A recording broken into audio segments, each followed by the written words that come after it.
बिस्मिल्लाहिर्रहमानिर्रहीम। अस्सलाम वालेकुम। क्लास 10th फ़िज़िक्स में चैप्टर 1 हमने कंप्लीट किया है। आज उसकी एक्सरसाइज देखेंगे और एक्सरसाइज में जो पहला क्वेश्चन है वो हमारे पास मल्टीपल चॉइस है। विच of the following is an example of simple harmonic motion, कि यहाँ पे सिंपल हार्मोनिक मोशन की मिसाल कौन सी है। 4 ऑप्शन है हमारे पास। The motion of simple pendulum, the motion of ceiling fan, the spinning of earth axis, a bouncing ball on a floor. तो हमने क्योंकि सिंपल हार्मोनिक मोशन में पढ़ा था तो इसका बेहतरीन आंसर है the motion of simple pendulum. Motion of simple pendulum, और ये ऑप्शन हमारे पास कौन सी बेहतर है, ए। इसी का दूसरा है जी, if the mass of the ball of a pendulum is increases by a factor of 3। एक पेंडुलम की बॉल है वो 3 फैक्टर पे डिपेंड करती है। The period of the pendulum motion will be, तो उसका जो टाइम पीरियड होगा वो क्या होगा अगर उसके हम फैक्टर को 3 टाइम इंक्रीज़ कर दें। नंबर 1 अभी increases by a factor 2, remain the same, the decreases of the factor 2 be decreases by a factor 4। तो जब हम उसकी लेंथ या कोई भी चीज़ बढ़ाएंगे तो उसकी जो मोशन होगी उस पर कोई भी फ़र्क नहीं पड़ेगा। तो दूसरा होगा इसका रिमेन द सेम, रिमेन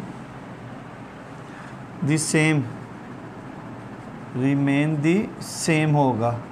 और इसका बेस्ट ऑप्शन हमारे पास क्या है, B, remain the same. Third है जी, which of the following device can be use to produce the transverse and longitudinal waves. Transverse और लॉन्गिट्यूडनल वेव्स के लिए कौन सी चीज़ हम इस्तेमाल करेंगे, a string, a ripple tank, a helix spring slinky, a tuning fork. तो हमने यहाँ पे पढ़ा भी था पीछे हमने जब वेव मोशन में, तो इसका बेस्ट ऑप्शन है हमारे पास हेलिकल स्प्रिंग, स्प्रिंग जिसको हम स्लंकी भी कहते हैं, स्लंकी। ठीक है जी। और बेहतरीन ऑप्शन हमारे पास वो सी है जी, हेलिकल स्प्रिंग, या इसको हम स्लंकी भी कहते हैं। 4 है वेव ट्रांसफ़र। वेव क्या चीज़ ट्रांसफ़र करती हैं, तो बिल्कुल सिंपल हमने पढ़ा था,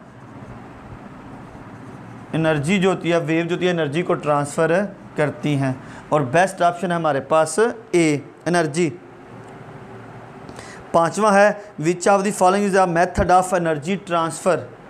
एनर्जी ट्रांसफ़र के लिए कौन सा मेथड है, conduction, radiation, wave motion, all of these.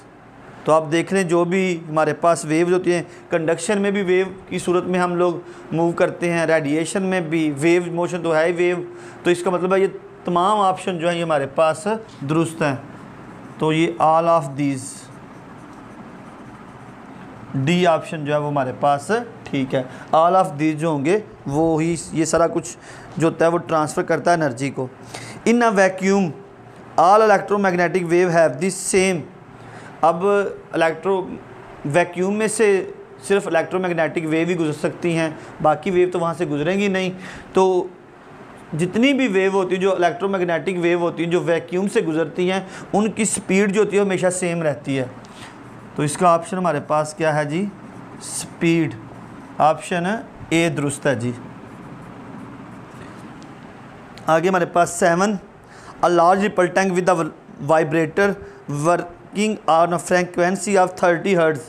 Frequency हमारे पास 30 है। Produce a 25 complete wave in a distance of 50 centimetre. 25 wave पैदा करता है 50 centimetre distance. The velocity of the wave, तो बिल्कुल सिंपल है यहाँ पे 1500 सेंटीमीटर पर सेकंड। और ये ऑप्शन हमारे पास है डी।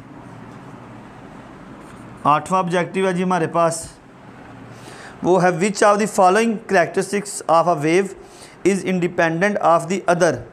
तो किस पे होता है ये, बिल्कुल ऑप्शन है एम्पलीट्यूड, एम्पलीट्यूड, ऑप्शन जो हमारे पास है सी बेहतरीन है जी, बेस्ट ऑप्शन सी।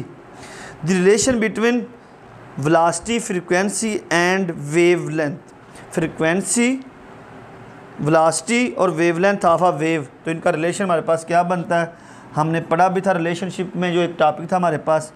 तो वेलोसिटी बराबर होती है फ्रीक्वेंसी मल्टीप्लाई वेवलेंथ, तो ये ऑप्शन बी हमारे पास बेस्ट है जी, ऑप्शन बी। और यही हमारी जो ऑब्जेक्टिव थी 10 वाले चैप्टर की, ये 9 ऑब्जेक्टिव जो मैंने आपको करेक्ट आंसर जो है इसके मैंने लिखवा दी आपको। आगे जो हमारे पास इसका रिव्यू क्वेश्चंस हैं, रिव्यू क्वेश्चन स्टूडेंट वही होते हैं जो हमने पीछे पूरी चैप्टर में जो टॉपिक हमने डिस्कस किए हैं, लेकिन यहाँ पे थोड़ा सा क्वेश्चन को मोल्ड किया जाता है, तो उस पर आप लोगों ने बिल्कुल भी परेशान नहीं होना, टेंशन नहीं लेनी, वही चीज़ होती है जो हम लोगों ने पीछे की होती है। ज़रा हम इसको डिस्कस कर लेते हैं कि अगर आपको किसी चीज़ की समझ ना आए तो वो यहाँ पे हम लोग समझ लेंगे। तो इसका पहला क्वेश्चन है, what is simple harmonic motion, simple harmonic motion क्या है। What are the necessary condition for a body to execute simple harmonic motion, तो बॉडी जो होती है वो सिंपल हार्मोनिक मोशन जो है वो कैसे इसको एग्जीक्यूट करती है। तो ये हमारे पास अगर हम सिंपल हार्मोनिक मोशन देख लें, हमने पढ़ा भी सिंपल हार्मोनिक मोशन था, पहला टॉपिक भी हमारे पास यही था सिंपल हार्मोनिक मोशन में। तो अगर हम सिंपल हार्मोनिक मोशन की पेज नंबर 5 पे हमने इस टॉपिक को भी डिस्कस किया था, मोशन ऑफ सिंपल पेंडुलम में। तो सिंपल हार्मोनिक मोशन की अगर डेफिनेशन आप लोग देखें तो वही पेज नंबर 5 पे definition, simple harmonic motion occur when the net force is directly proportional to the displacement for the mean position and is always direct toward its mean position. तो ये पहला हमारे पास 1.1 है। तो सिंपल हार्मोनिक मोशन जिसे हम SHM simple harmonic motion लिखते हैं, पेज नंबर 5 हमने ये टॉपिक भी डिस्कस किया।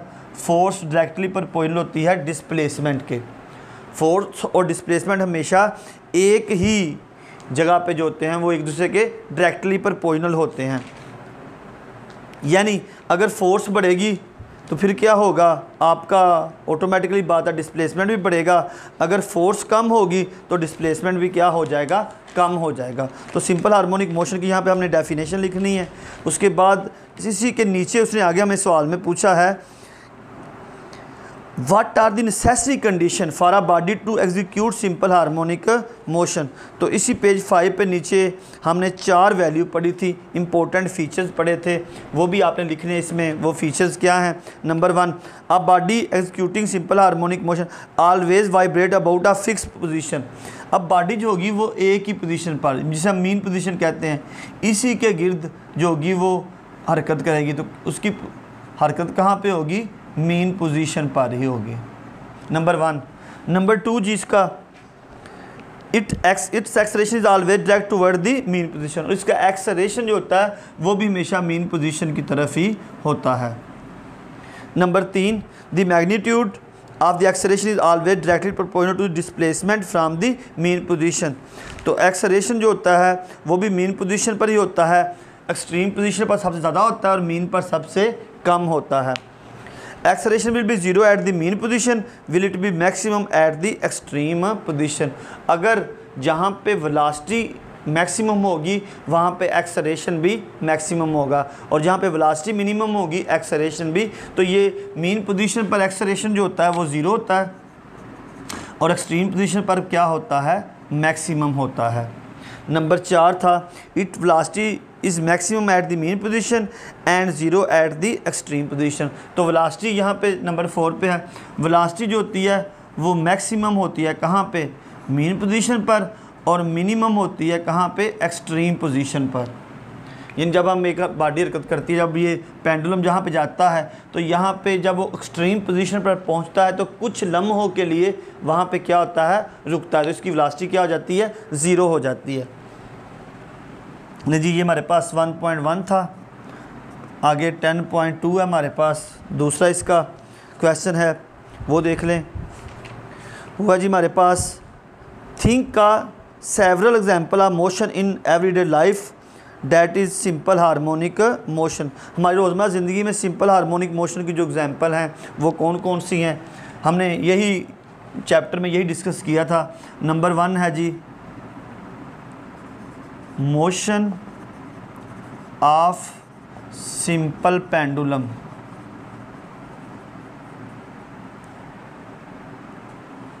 ठीक है जी, नंबर 1। नंबर 2 है जी mass attach to a spring. Number 3 है हमारे पास बॉल एंड बॉल सिस्टम। और नंबर 4 है, हम कह सकते हैं यहाँ पे नंबर 4 में कि जो हम डेली रूटीन में यूज़ करते हैं, motion of the string of a star. Motion of the string of guitar लिख लें, वालियन लिख लें। ठीक है, तो ये जो है हमारी रोज़मर्रा ज़िंदगी में आमतौर पर सिंपल हार्मोनिक मोशन की एग्जांपल हैं। ये हमने पढ़ी भी हैं। Motion of a simple pendulum, motion of a mass attach to a spring, ball and ball, और motion of the string of a guitar. Guitar का जो स्ट्रिंग होता है वो भी अपनी मेन पोजीशन से आगे और पीछे हरकत करता है। आगे जी नंबर 3 है यहाँ पे हमारे पास what are damped oscillation, how depending progressively reduce the amplitude of oscillation. उसने पूछा है कि 10.3 डैम्प्ड ऑसिलेशन क्या है। डैम्प्ड ऑसिलेशन यानी डैम्प्ड ऑसिलेशन क्या है हमारे पास। तो डैम्प्ड ऑसिलेशन क्या होती है, डैम्प्ड क्या होता है, हमने ये टॉपिक भी डिस्कस किया था डैम्प्ड ऑसिलेशन का। इसको आप लोग पेज नंबर 7 पे देख भी सकते हैं डैम्प्ड ऑसिलेशन क्या है। तो डैम्प्ड ऑसिलेशन की अगर मैं ज़रा डेफिनेशन डिस्कस कर लें आपसे, थोड़ा सा शॉर्टली डिस्कस कर लेते हैं। The oscillation of a system is presence of some resistance force और डैम्प्ड ऑसिलेशन। कुछ रेजिस्टेंस फोर्स की मौजूदगी में आपकी जो ऑसिलेशन होती है वो आहिस्ता आहिस्ता क्या हो जाती है, कम हो जाती है। तो इसको हम कहते हैं डैम्प्ड ऑसिलेशन। मतलब अगर हम देखें ये हमारे पास एक ऑसिलेशन है, ये वेव की सूरत में मूव कर रहे हैं हम लोग, आवाज़ हरकत करती है।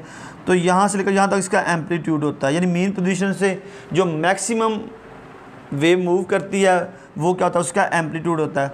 अब जैसे जैसे अगर हम लोग चलते जाते हैं तो आहिस्ता आहिस्ता जो एम्पलीट्यूड क्या होता है, कम होता जाता है और आवाज़ बिल्कुल ख़त्म हो जाती है।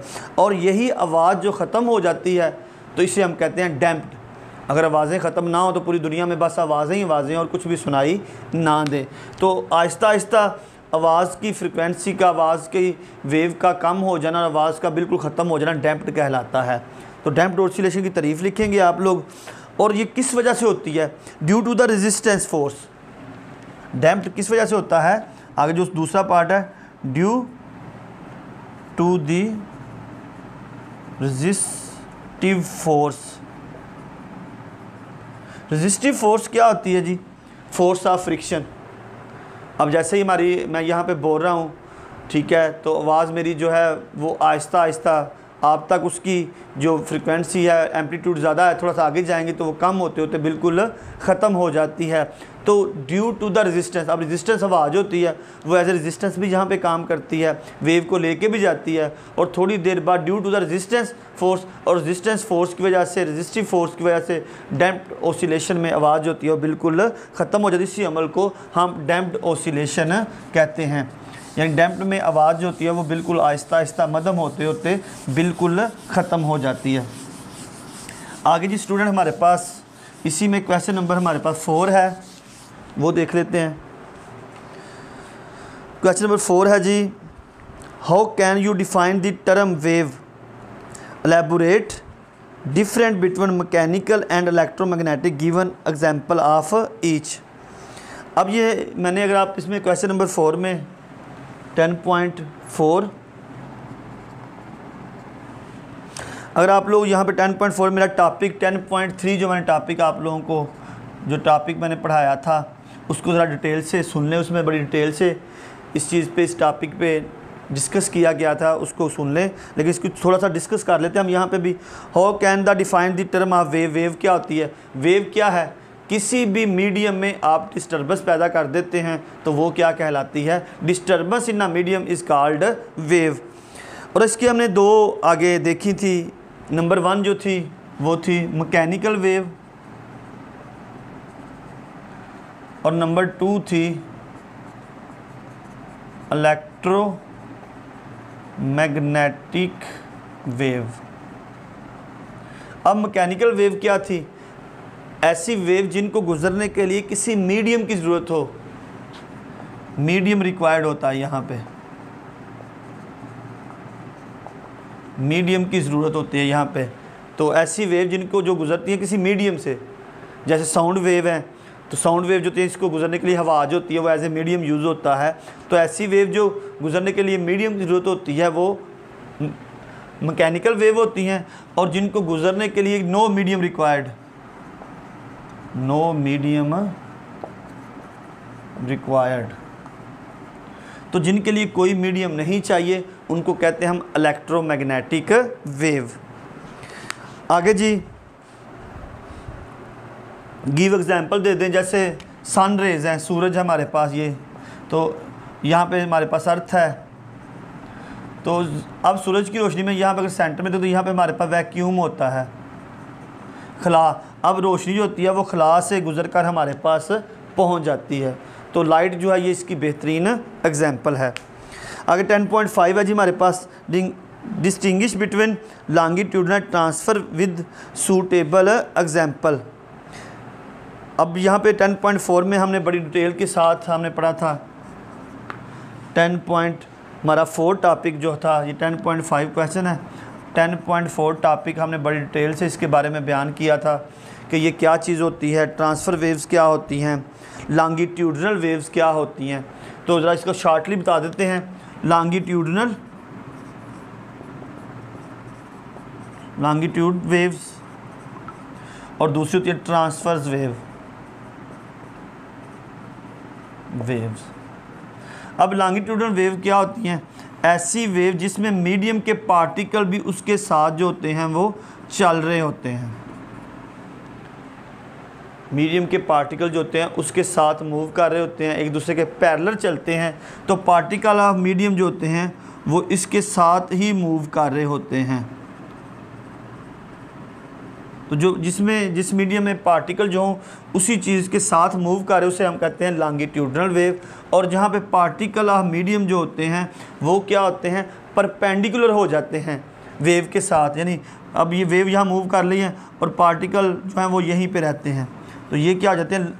परपेंडिकुलर हो जाते हैं वेव के साथ। तो इनको हम कहते हैं ट्रांसवर्स वेव। 10.4 टॉपिक में बड़ी डिटेल से बयान किया गया यहाँ पे 10.4। और यहाँ अब पेज नंबर देखना तो पेज नंबर 8 होगा बुक के ऊपर इंग्लिश मीडियम में। आगे जी 10.6 है, draw a transverse wave with the amplitude of 2 centimetre and wavelength is equal to 4, label a crest and trough of the wave. अब आपने इसका क्रिस्ट और ट्रफ भी बताना है। आपने एक वेव ड्रा करनी है जिसका एम्पलीट्यूड 2 सेंटीमीटर है और उसकी जो वेवलेंथ है वो कितनी है? 4 सेंटीमीटर। अब अगर हम देखें यहाँ पे, ये मैंने एक लाइन ड्रा कर दी। अगर हम देखें तो ये किसी भी वेव का अपनी ये मीन पोजीशन है। मीन ज़्यादा से ज़्यादा वो जाता है बुलंदी पर, यानी यहाँ से अगर हम देखें इसकी ये दोबारा ड्रा कर लेते हैं। ये जो है ये इसका मैग्नीट्यूड होता है, एम्पलीट्यूड सॉरी। अब एम्पलीट्यूड हमने कितना रखना है? 2 सेंटीमीटर। अब ऐसी वेव यहाँ से मूव करेगी, फिर यहाँ जाएगी, फिर यहाँ से यहाँ आएगी। एम्पलीट्यूड कितना हो गया? 2 सेंटीमीटर। और वेवलेंथ हमने कहा था 2 कंसेक्टिव क्रिस्ट या 2 कंसेक्टिव ट्रफ जो होते हैं वो एक वेवलेंथ बनाते हैं। अब अगर हम देखें यहाँ पे, यहाँ से लेकर ये एक और यहाँ तक ये जो होगा हमारे पास कंसेक्टिव क्रिस्ट है। तो यहाँ से लेकर यहाँ तक जो लंबाई होगी वो कितनी होगी? 4 सेंटीमीटर। मतलब अगर हम इसको, मैं एक आपको आसान वे में अगर इसको समझा दूँ तो वो बड़ा इजी होगा कि आपने ये लाइन लेनी है कितने की, 4 सेंटीमीटर की। ये कितनी है, 4 सेंट। अब इस 4 सेंटीमीटर में आपने 2 क्रिस्ट बनाने हैं, तो वो क्या होगा यानी, और क्रिस्ट की हाइट कितनी होगी, 2 सेंटीमीटर। अब यहाँ से हमने शुरू किया तो ये हो गया जी यहाँ पे 2 सेंटीमीटर क्रिस्ट, फिर यहाँ पे नीचे आई, फिर यहाँ पे, और फिर इतना ही 2 सेंटीमीटर, और यहाँ पे आके हमारी वेव। तो यहाँ पे लंबाई कितनी है हमारे पास, 4 सेंटीमीटर, और ये जो हाइट है ये कितनी है हमारे पास, 2 सेंटीमीटर। यहाँ पे आपने निशान लगा लेना 2 सेंटीमीटर पे, तो आपके लिए इजी होगा ड्रा करना। तो अब ये जो इसका अपर हिस्सा है इसको हम कहते हैं क्रिस्ट, और ये लोअर पार्ट होता है इसे कहते हैं ट्रफ। ये होते हैं क्रिस्ट और ट्रफ वेव के अंदर। और इसको आपने डिटेल से देखना है, क्रिस्ट और ट्रफ जो है हमारे पास, ठीक है, वो हमने पहले ही बता दिया आपको, हम इसी को पढ़ रहे हैं। आगे 10.7 है हमारे पास question number, drive a relation between velocity frequency and wavelength of a wave, write the formula relation velocity of wave to its period and wavelength. 10.7 wave equation में हमने एक टॉपिक डिस्कस किया था, wave equation, relationship between velocity frequency और wavelength. हमने बड़ी detail से इसको किया था। ये पेज नंबर हमारे पास 11 पे रिलेशनशिप बिटवीन फ्रीक्वेंसी वेलोसिटी और वेवलेंथ, जिसे हम वेव इक्वेशन कहते हैं, वो हमने इसको बड़ी डिटेल से, आप मेरा टॉपिक वहाँ पे देख सकते हैं। 10.4 में सब टॉपिक था वेव इक्वेशन या रिलेशनशिप बिटवीन वेलोसिटी फ्रीक्वेंसी और वेवलेंथ। अगर हम वेवलेंथ का रिलेशन देखें तो वेलोसिटी बराबर होती है फ्रीक्वेंसी मल्टीप्लाई वेवलेंथ। अब ये तीनों एक दूसरे पे डिपेंड करते हैं, वेलोसिटी, फ्रीक्वेंसी और ये एक दूसरे पे डिपेंडेंट होते हैं। तो एक चीज़ की तब्दीली बाकी चीज़ों पे भी असरअंदाज होती है। तो इसको मज़ीद देखने के लिए आप मुकम्मल टॉपिक जो वेव इक्वेशन जो है वो देख सकते हैं, पेज नंबर 11 पे भी है। आगे जी 10.8 है हमारे पास,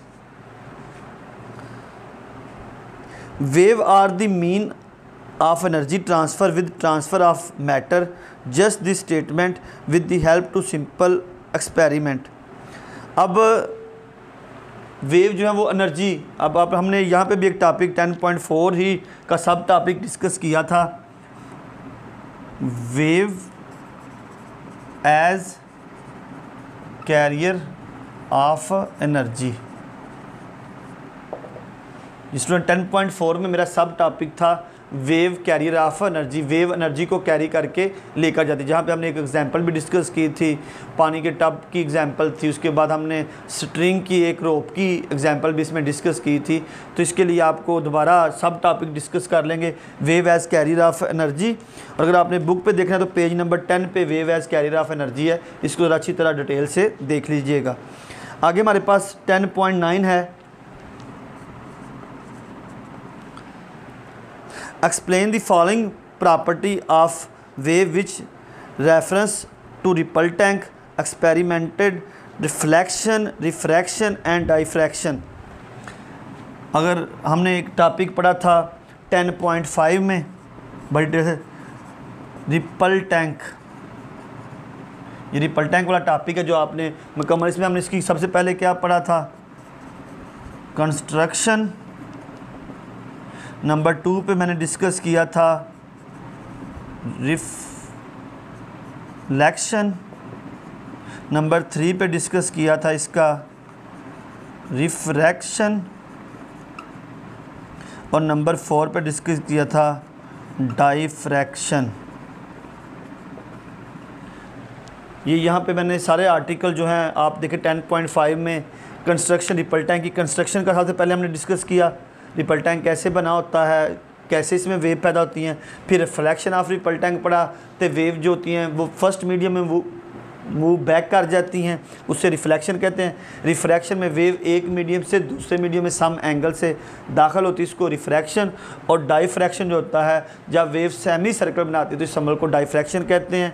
डिटेल से हमने 10.5 में रिपल टैंक के सारे टॉपिक जो थी अलग अलग हमने डिस्कस किए हुए हैं। लास्ट है जी, does increases the frequency of a wave also increases its wavelength, if not how. कहता है अगर हम किसी चीज़ की फ्रीक्वेंसी बढ़ा दें does increases the frequency of the wave. 10.10 last question है जी कि अगर हम फ्रिक्वेंसी इंक्रीज़ कर दें तो क्या उसकी वेवलेंथ भी क्या हो जाएगी, इंक्रीज़ हो जाएगी। अगर नहीं होगी तो इसकी वजह क्या है। अगर हम इसका रिलेशन देख लें, वेलोसिटी बराबर है फ्रिक्वेंसी मल्टीप्लाई वेवलेंथ। अब वो कहता है फ्रिक्वेंसी बढ़ाएंगे तो वेवलेंथ बढ़ेगी। अगर इसको हम शफल कर लें, फ्रिक्वेंसी यहीं पर रहेगी तो वेलोसिटी ओवर वेवलेंथ आ जाएगा। अब यहाँ से देखिए इस रिलेशन में हमें लगता है फ्रिक्वेंसी इन्वर्सली प्रोपोर्शनल है किसके, वेवलेंथ के। इट्स मीन डैट अगर फ्रिक्वेंसी इंक्रीज़ कर जाएगी तो वेवलेंथ क्या हो जाएगी, डिक्रीज़ हो जाएगी। तो इसका मतलब है फ्रिक्वेंसी बढ़ाने से वेवलेंथ क्या हो जाएगी, कम हो जाएगी। और अगर फ्रिक्वेंसी कम होगी तो वेवलेंथ क्या हो जाएगी, बढ़ जाएगी। मतलब फ्रिक्वेंसी और वेवलेंथ क्या एक दूसरे के इन्वर्सली प्रोपोर्शनल होते हैं और फ्रिक्वेंसी के बढ़ने से वेवलेंथ जो होती है वो कम हो जाती है। यही रीज़न है, क्योंकि ये इन्वर्सली प्रोपोर्शनल है तो फ्रिक्वेंसी के बढ़ने से वेवलेंथ की वैल्यू कम हो जाती है। और यही स्टूडेंट हमारे पास फिज़िक्स 10th क्लास का पहला चैप्टर 10th चैप्टर जो था उसकी हमने एक्सरसाइज में ऑब्जेक्टिव और 10 जो शॉर्ट क्वेश्चन थे रिव्यू एक्सरसाइज में वो आज डिस्कस किए हैं। कुछ क्वेश्चन थे स्टूडेंट परेशान हो जाते हैं कि ये पता नहीं कौन सा क्वेश्चन है, कहाँ से आ गया। मैंने इसलिए साथ आपको बुक का भी रेफरेंस दिया है कि बुक पे ये किस पेज पे हैं, और साथ जो मैंने इस पूरे चैप्टर के जो टॉपिक थे वो भी बता दी किस टॉपिक में मैंने कौन सा लेक्चर आपको डिटेल से बताया है। तो इसको अच्छी तरह देखें। रिव्यू एक्सरसाइज में जो भी क्वेश्चन समझ ना आए तो कमेंट्स में आप लोग पूछ सकते हैं।